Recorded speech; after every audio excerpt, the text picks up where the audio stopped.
गरुडगमन तव चरणकमलमिह मनसि लसतु मम नित्यम्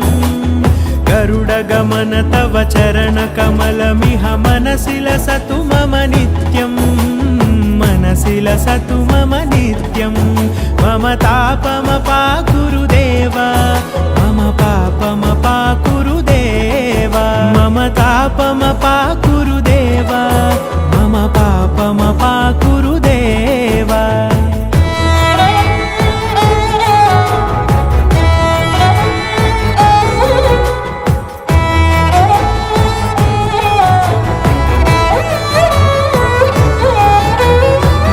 जनयन विधिनमुचिहरण मुख विबुध विनुत पद पद्मा जलजनयन विधिनमुचिहरण मुख विबुध विनुत पद पद्मा विबुध विनुत पद पद्मा।